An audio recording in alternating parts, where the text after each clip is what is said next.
Your heart clenches every time they fall silent, just moments after a fleeting closeness. You wonder, what did I do wrong? Then lie awake at night, torturing yourself with the worst-case scenarios.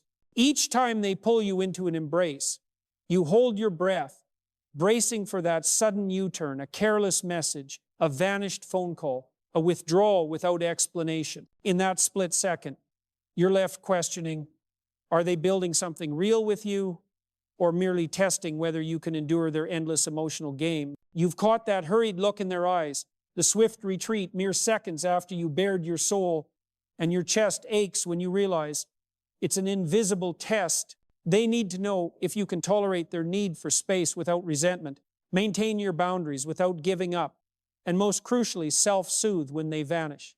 If you amplify your fears, pressure them for answers, or blame yourself, you've already failed the most vital exam, the emotional safety test. But here's the truth. Those chaotic moments don't reflect malicious intent, but rather the silent scream of a trauma-scarred nervous system. They aren't trying to hurt you. They're desperately guarding their own heart against shattering. So how do you pass their hidden tests? How can you remain unwavering in your self-worth while offering them the safe space they need to dare to be vulnerable? In the next few moments, you'll uncover the deep-rooted reasons behind these trials, and more importantly, you'll learn how to respond with a secure attachment approach, with firm self-assurance, without grasping or pleading, fully embracing your own value. Get ready to discover the secret that transforms these silent tests into genuine connection, from the first sting of pain to the powerful turning point of breakthrough. When you enter a relationship with someone who has an avoidant attachment style, confusion sets in as you face sudden withdrawals, icy demeanors, and ambiguous signs that clash with your expectations of closeness and clarity. They never utter, "I like you," "You matter to me," or even, "I missed you today," as securely attached or anxiously attached individuals might. Instead, they test you, a covert series of assessments enacted through actions, abruptly going silent, canceling plans at the last minute, replying with curt messages, appearing and then vanishing like a ghost. These gestures are not deliberate manipulative games or malicious ploys. They are the traumatized nervous system's method of gathering safety data before permitting deep trust and attachment. Each retreat after an intimate moment prompts unspoken questions in their mind. Will this person abandon me if I become hard to reach and can't share my emotions? Will they respect my need for space, giving me enough freedom to breathe without pulling me into their emotional turmoil? Will they weaponize my vulnerabilities against me or turn my openness into leverage? Must I change to deserve their love? These questions never come out in speech, but they permeate every interaction, every silence between you two. When you feel anxious about whether to text again to test the waters or stay quiet to honor the distance they unconsciously impose, you are answering those tests. If you react by sending incessant, "Did I do something wrong?" or "Why didn't you reply?" you inadvertently confirm to their nervous system that you will cling, driving them further into retreat to seek safety. Conversely, if you calmly accept the space, continue living your own life, and only respond when there's clear communication, you demonstrate your ability to self-regulate, not to heap pressure on them, and not to take their need for space personally. This is why the first test, the test of tolerating emotional distance, becomes so critical. It tacitly addresses their inner question of whether you are strong enough not to panic, clear-headed enough not to turn fear into pursuit, and confident enough not to blame them for needing space. Each act of withdrawal or vague signal is a slice in the safety experiment they conduct with someone they care about. And that safety doesn't come from forcing them to express feelings, but from your capacity to maintain self-worth amid silence. As you navigate these sequences of tests, if you hold your ground pursuing personal projects, maintaining friendships, finding joy from various sources, and not making them the sole center of your world, you prove to them that this relationship will enhance rather than suffocate each of your lives. That very stability and clarity will conquer the deep-seated fears in an avoidant mind, convincing them that freedom and boundaries constitute a safe environment rather than a threat. Once you understand this testing mechanism, You're liberated from the spiral of self-doubt or blaming your partner, free to choose responses that build a sustainable bond instead of reacting from an insecure instinct. That is the first step toward moving from being tested to becoming a partner who is treated with fairness and respect for both individuality and the need for connection, a foundation only a securely attached relationship can truly provide.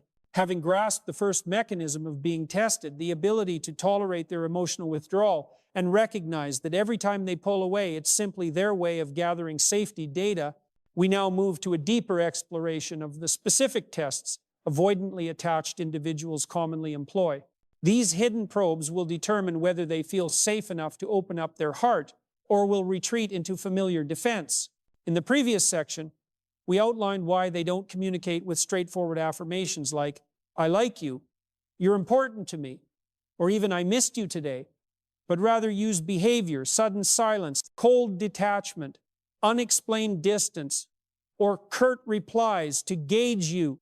Now let's delve into the 4 core tests: emotional availability test, boundary test, independence test, and patience test, so you can respond with calm confidence while honoring your own needs. First is the emotional availability test, which assesses how you handle their emotional withdrawal. After each moment of intimacy, perhaps a night spent talking deeply, a passionate kiss, or a warm embrace, you'll sense them pulling back, delayed messages, brief answers, averted glances. Like a hidden psychologist, they observe your reaction. Do you panic and call incessantly, send anxious and angry messages, or do you remain composed, continuing your work and personal interests? The ideal response here isn't to coax them back immediately, but to demonstrate your capacity for self-regulation, that you don't rely on their presence for stability, and you don't take their need for space personally. By staying silent in a calm manner and only responding when they reinitiate contact, you show your intrinsic worth the courage not to cling nor to flee. Next comes the boundary test, examining the solidity of your personal limits. They may cancel plans at the last minute without explanation, arrive late without apology, issue vague statements about the relationship, or even maintain contact with exes or mention other prospects to sow doubt. All of this aims to see how you react. If you hastily call, show anger, or beg for apologies, you prove your boundaries are fragile and easily breached, reinforcing their fear that deep attachment leads to emotional chaos. Conversely, the ideal response is to articulate your position calmly.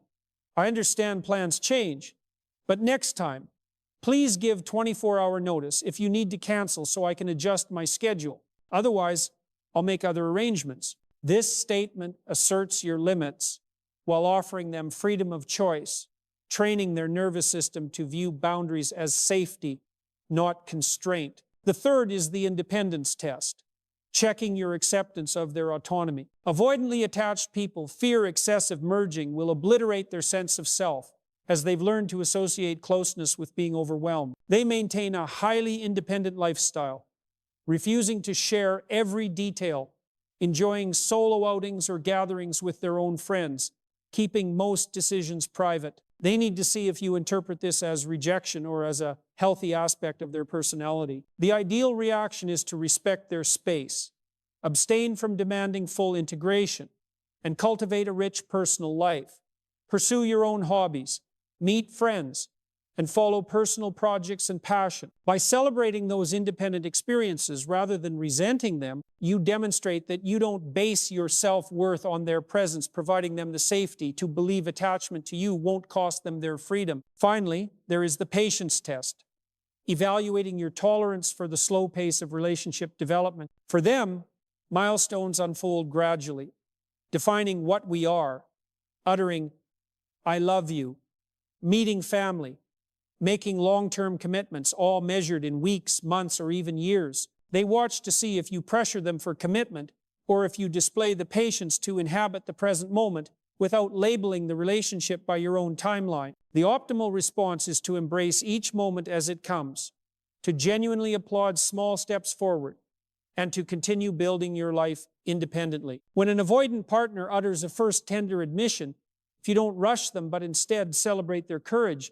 they will come to trust your sincerity and realize you aren't trying to control the pace. All four of these tests, tolerating emotional distance, upholding personal boundaries, respecting independence, and exercising patience, are facets of the same coin called attachment safety. By passing each stage, you not only demonstrate to an avoidant partner your strength, confidence, and self-sufficiency, but also aid in healing their nervous system's wounds born of fear of being overwhelmed, losing control, and shattering when trust is extended. They will gradually lower their guard, learn to trust you as a stable anchor, and finally expand their heart to fully receive love. Yet no matter how painful these tests may feel, remember, you always have the right to protect your own worth, to maintain respectful distance, set clear boundaries, preserve your personal space, and live a fulfilling life. By blending patience, respect, and firm limits, you model the secure attachment figure every avoidant partner secretly yearns for, someone whose presence feels safe rather than suffocating, empowering them to shed their fears, reveal their true selves, and together build a relationship that is resilient, authentic, and deeply satisfying. Having fully grasped the four types of tests, the willingness to tolerate emotional distance, personal boundaries, respect for independence, and patience with the relationship's pace, we now arrive at the crux. They do not test you to manipulate you, but because they fear that deep connection will shatter them. Their avoidant nervous system was born to protect against the overwhelm of intense emotions, the dread of losing control, and the prospect of getting hurt. So every test is actually their way of probing whether you can become a safe anchor. Yet remember, understanding these tests does not mean accepting perpetual pain. Once you recognize the true nature of these trials, you must also distinguish between someone testing to build safety and someone merely exploiting your patience. If every withdrawal or ambiguity they present leaves you drowning in stress, if your reaction is simply self-torture as you await apologies or assurances, you are merely accepting pain you don't deserve. On the contrary, when you steadfastly maintain your boundaries, honoring yourself enough not to plunge into the emotional pit each time they push you away, yet leaving the door open for their return when they are ready, you truly answer their highest level test. You show them they cannot shatter you in the way their fear anticipates. They will learn that safety does not come from your unconditional submission, but from your willingness to face issues directly, articulate your needs, and still respect each other's space. At the same time, you must remain vigilant not to let your patience and empathy become tools for emotional exploitation. When a pattern of unstable behavior repeats itself without any sign of change or effort to improve, it has ceased to be a safety-building test and has become emotional abuse. At such a juncture, you must decisively set clear limits, refuse to continue tolerating irresponsibility, and honor yourself by redirecting your energy toward healthier relationship. Only by courageously distinguishing between the two scenarios, one, a test designed to spark trust, and the other, a manipulation of goodwill, can you truly reclaim your agency and break the cycle of suffering. The takeaway is this: your response is the answer. It's not about accepting all their behaviors, but about establishing limits, asserting your worth, and opening up only once true safety has been established. In that moment, no one can force you into the fears they once carried, and that connection can finally flourish in mutual respect and your own steadfast strength. Ultimately, remember that overcoming the barriers of an avoidantly attached partner is not a win-lose game, but a journey in building mutual trust. Each test they administer is not only an assay of you, but an opportunity for them to learn how to trust and embrace closeness. Your role isn't to change them, but to uphold your own worth, stand firm in your boundaries, and be ready to open up when safety is assured. By patiently respecting their space, communicating with clarity, remaining independent, yet genuinely connected, you create the perfect environment for an avoidant individual to lower defenses, courageously reveal their true feelings, and grow toward a lasting bond with you. The key lies in your response. Will you face the challenge or run away? Will you resolutely protect yourself or blindly endure? Will you cultivate a safe space or unwittingly widen the cracks in the heart?